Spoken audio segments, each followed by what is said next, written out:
Mitre10 Heartland Championship. Our thanks to Mainfreight, to Toyota, Still, Wet and Forget, and also support from the Rugby Union. Sunshine in Oamaru, North Otago hosting near neighbours South Canterbury. North Otago need a good result here to perhaps host a semi-final in the Lahore Cup. South Canterbury having a pretty good season themselves. They're in second and they've got the silverware. Good afternoon, welcome to Mainfreight Rugby. You got Will Joins and Kevin Moore. Kevy, how the boys been going this week, mate? Yeah, really good this week actually. After a bit of a lull last week, we've really picked it up this week. And I'm looking to come down here and get a positive result on a normally fairly hard place to get a win. Yeah, it is. Oamaru's a difficult place to come to. Beautiful ground though. I noticed you're holding a bit of silverware. Can you tell me a bit about this? Yeah, we've got a couple of cups up for grabs today. Boys will be looking to add a bit of silverware to the trophy, to the cabinet, sorry. But hopefully if we could walk away with both of these as we already have now, it'll be quite a successful wee day for the boys. So you're just planning on the trophies just coming down on the bus just for a trip to check out Oamaru, then back to Timaru into the cabinet, is it? Yeah, all going well. It'll be quite nice, wouldn't it? Wouldn't be good to leave them here.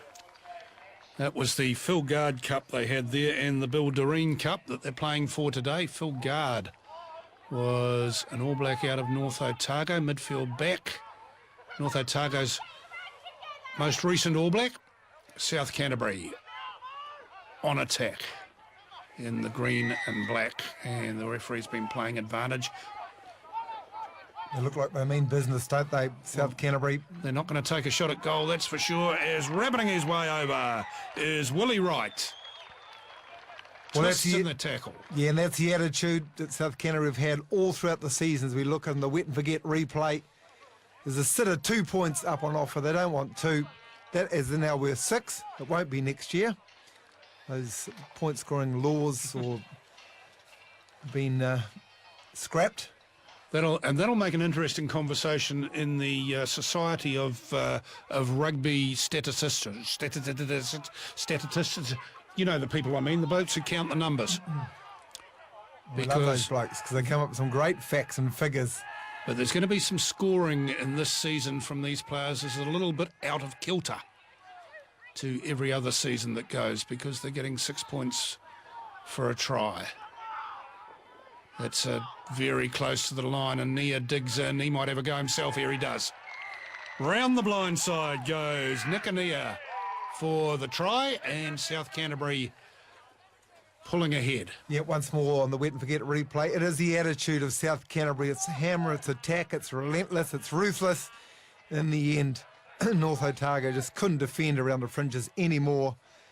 And Nick Nia, a little scrum half, darts over for another one.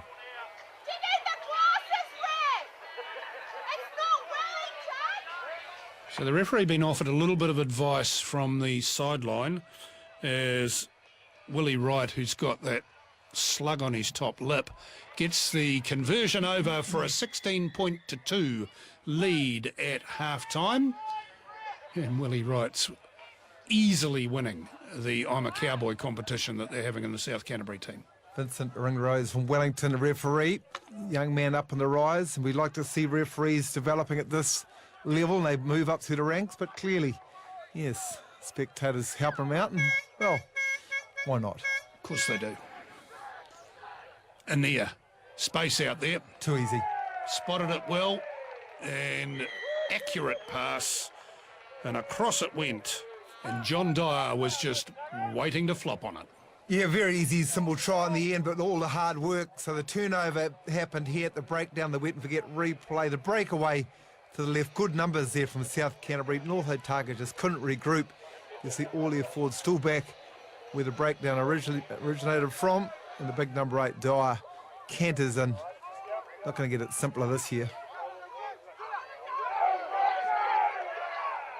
Big breakaway by the forwards from South Canterbury. Dyer feeds Ania. Ania's got 1 already today.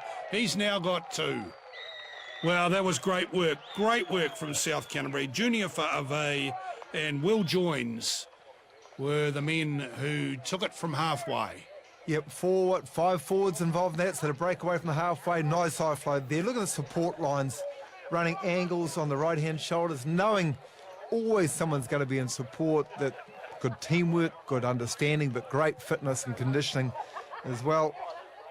And the little halfback, well, that's 2 for the match for him. Ania has been a dominant figure in the game so far. Now out wide, these loose forwards for South Canterbury are running amok at the moment. They really are. Well, the thing that often impresses me about South Canterbury, the ability to play the pick and drive power game. We've seen them score plenty of tries from that phase, and then the width, the offloading the width and scoring in the corners. So they've got plenty of guns in the arsenal. They sure have. And here's one of them striving for the line, and Captain Kieran Cole. Can't get out of this. Is penalty advantage coming up. Won't need it. Won't need it. Nick Strawn goes across for the try. And it's another one that's scored from that pick and drive play that you were talking about. Yep, bringing in, sucking in the numbers, the defenders from North Otago. Of course, the more you get in the breakdown, the less you have around the fringes. Big hole between the first defender from North Otago and the man standing 2 to 3 metres out, the second defender. And Strachan, the Pearl Jam fan, is over. Sing us a Pearl Jam song, Kama. I should know this. I should know this. And I really want to burst into the song, but we have to play on because there's a try going on.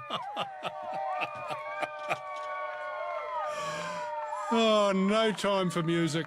No time at all for music. The try has been scored from a good scrum from North Otago.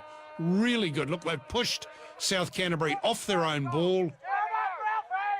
And a lot of people around the country are very happy that North Otago scored then. They didn't have to hear me banging out a Pearl Jam song, which I would love to have done. Yeah, I bet you would have. But the game must go on.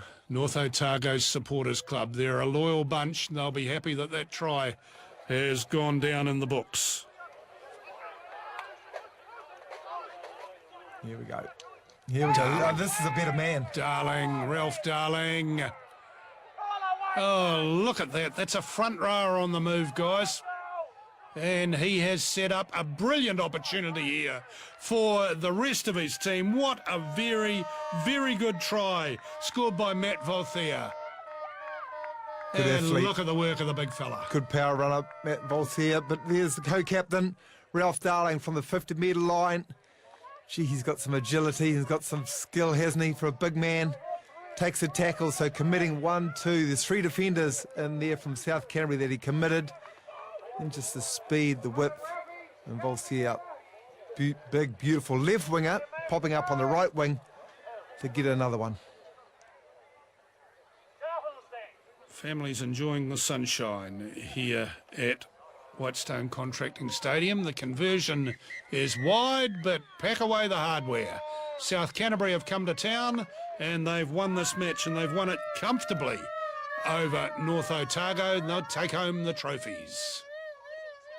We knew it was going to be tough coming down here, and I think we were standard all right in that in that first half. In the second half, I think we played 20 minutes of footy and pulled the game away from them. So let's... Pretty complicated, the next week's draw. There's some very important games there. King Country aiming for a home semi-final. Buller looking for a place in it. South Canterbury, Mid-Canterbury. Wairarapa Bush looking for a Meads Cup. North Otago looking for a Lahore Cup. They're all aiming for the stars. We'll explain that a bit better before next week's show starts, because just about every game has a bearing on the semi-finals that are only a week away now. One more week of round-robin play in the Mitre10 Heartland Championship, and we'll bring you all the highlights from all of those games right here at Mainfreight Rugby. Same time, same place next week.